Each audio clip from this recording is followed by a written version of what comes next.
Tonton video ini sampai selesai agar Anda tidak gagal paham.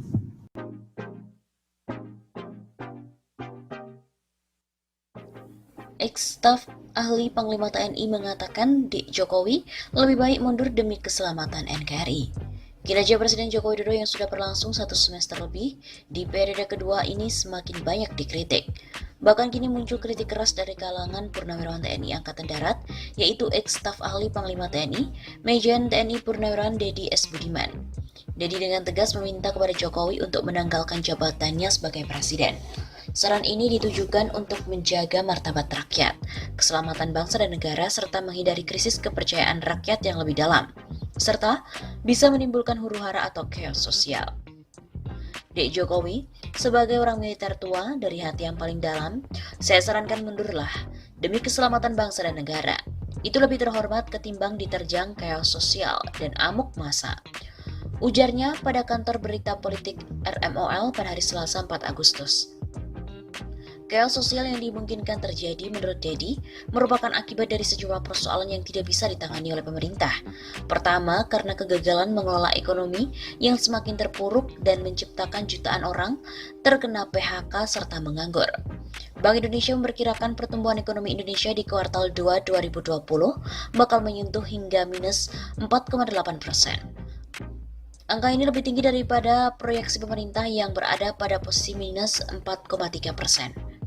Persoalan ekonomi tersebut ibarat setali tiga uang dengan ketidakmampuan Jokowi dalam mempersatukan seluruh elemen bangsa yang sudah terbelah mulai pilpres, yaitu menjadi cebong dan kampret. Selain itu munculnya isu terkait berkembangnya paham komunisme, sekularisme dan kapitalisme yang bertentangan dengan konstitusi.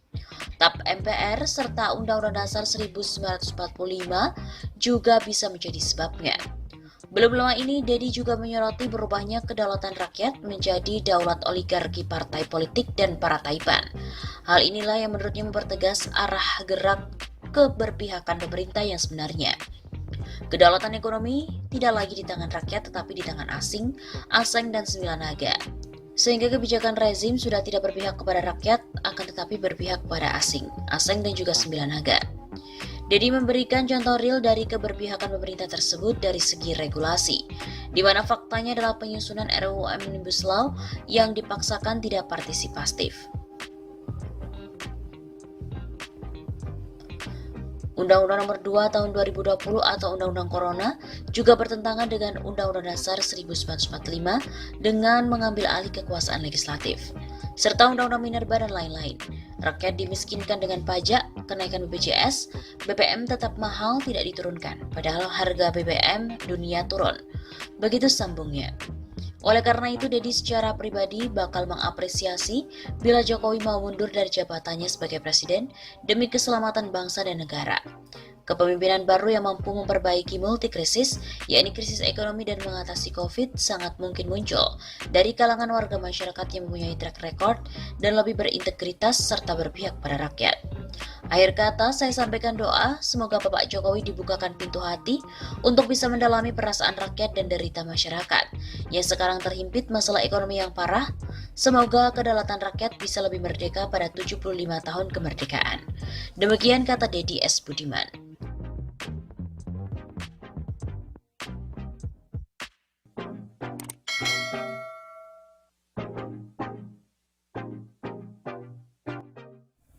Tuan sedang ketar-ketir melihat kami. Kehadiran Koalisi Aksi Menyelamatkan Indonesia atau KAMI ternyata menggetarkan tirai belakang layar kekuasaan hingga ke jantung otoritas tertinggi. Sayangnya alih-alih bertindak sebagai the honor leader, malah memakai cara-cara film action, intrik-intrik politik yang terasa sudah usang. Kerahkan influencer dan tim buzzer, cangkokan model komuniser, dengan menebar meme dan narasi fitnah. Pembusukan adalah metode daur ulang sampah otak jahat, akibat minimnya daya intelektualitas dalam perspektif demokrasi dan kebangsaan. Siapapun pelaku aktor di balik layar penyerangan moral kontra demokrasi ini dipastikan adalah pihak yang tidak ingin Indonesia berubah menjadi benar dalam langkahnya, kecuali hanya sesuai dengan kehendaknya. Mereka memang masih mencoba mendemonstrasikan kekuatan supernya di bidang penguasaan ruang media publik, media sosial, atas politik dan hukum. Intimidasi secara halus maupun kasat mata. Twitter Din Syamsuddin kena hack. juga situs Tempo.co, juga sempat diretas oleh influencer gelap. Kelompok di balik layar ini sesungguhnya dapat diduga sama dengan pelindung pelaku RUU HIP. Modus politik represif kekuasaannya pun sangat menonjol. Dubes Palestina sampai harus membuat klarifikasi tertulis yang narasinya mengindikasikan adanya komunikasi yang bernuansa kepanikan, mencerminkan kemunduran diplomatikan dari demokrasi Indonesia di mata para diplomat dan pengamat negara asing. Pasalnya, kehadiran Dubes negara sahabat bukan sebagai deklarator, tapi undangan terhormat. Jadi, para tuan-tuan yang ketar-ketir melihat kehadiran kami sudah terkena sindrom posesif di muka sebelum mempelajari lebih dahulu apa konten deklarasi dan maklumat kami itu.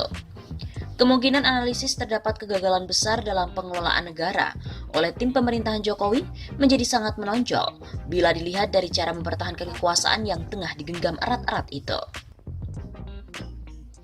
Daripada susah payah meminta bantuan tambahan influencer dan buzzer untuk mendestruktif kehadiran koalisi sadar bangsa bernama kami ini, lebih baik dana yang menurut ICW ini sebesar 90 miliar rupiah itu dan hasilnya hanya semakin memperburuk situasi persatuan dan kesatuan bangsa saja. Maka sebuah acara bertema solusi nasional dengan sejumlah panelis yang menghadirkan seluruh jajaran kabinet kerja tanpa kecuali berhadapan debat terbuka dengan tim dari kami. Barangkali cukup dengan 5 atau 3 nama, di antaranya tentu Din Syamsuddin, Rizal Ramli dan Rocky Gerung, juga Syah Ganda dan Refli Harun. Dan apapun hasil rangkuman panelis independen wajib dipublikasikan tanpa kecuali.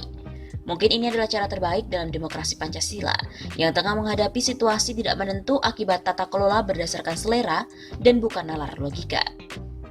Jadi daripada sedemikian ketar-ketirnya tuan-tuan menyambut kehadiran kami dengan pola raga memalukan itu sehingga membuat makin tajam sinisme kepada kepemimpinan, lebih baik menyerah terhormat dalam ruang tukar pendapat terbuka langsung di mata publik. Bila penguasa yang sudah kehilangan kepercayaan besar rakyat itu semakin anjlok nggak karuan di antara puluhan ribu meme satir kiriman rakyat dari mereka yang jujur, non-buzzer, non-influencer itu, maka tidak tertutup ketar-ketirnya tuan akan berubah menjadi kegetiran teramat pahit meski masih ada kuasa. Seperti diketahui bahwa deklarasi kami diikuti di berbagai wilayah di Indonesia maupun di luar negeri. Sejumlah tokoh yang hadir dalam deklarasi Koalisi Aksi Menyelamatkan Indonesia atau KAMI di Tugu Proklamasi Jakarta, yang salah satu deklaratornya adalah Din Syamsuddin, menyebut bahwa deklarasi tersebut digelar di berbagai daerah dan luar negeri. Alhamdulillah sudah terbentuk KAMI di berbagai daerah, bahkan di luar negeri yang pada hari itu juga mereka melakukan deklarasi. Hadir pula di antaranya yaitu Gatot Nurmantio, Amin Rais, Said Didu, Refli Harun, Abdullah Hehamahua, Ahmad Yani, Mutia Hatta, Rocky Gerung, Ihsanuddin Nursi, dan lain-lainnya. Din juga mengatakan kami merupakan gerakan moral atas nama rakyat Indonesia untuk menegakkan keadilan dan kebenaran serta menciptakan kesejahteraan sosial. Bahwa gerakan moral tidak sepi dari politik. Kita juga berpolitik, tapi politik moral. Tetapi politik berbasis nilai moral, maka oleh karena itu bergabung, marilah dan saudaraku semuanya. Ucap Din. Din juga menambahkan deklarasi dari Tugu Proklamasi merupakan awal yang bersejarah untuk memulai perbaikan Indonesia ke depan. Tunggulah komando pesan dari kami bertiga ditunjuk Presidium Gatot Nurmantio, Rahmat Wahab, Ketum Komite Hitah NU 1926 dan saya sendiri sebagai rakyat Indonesia. Kebetulan pernah memimpin Muhammadiyah.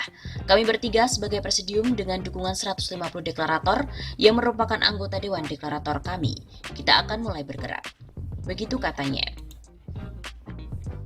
Selain itu, deklarasi kami di Australia juga mengatakan untuk meluruskan kiblat negara. Kami kali ini juga menggelar deklarasi di luar negeri, tepatnya di Melbourne, Australia. Deklarasi tersebut dilakukan secara virtual. Koordinator kami Australia Muhammad Edwards menyampaikan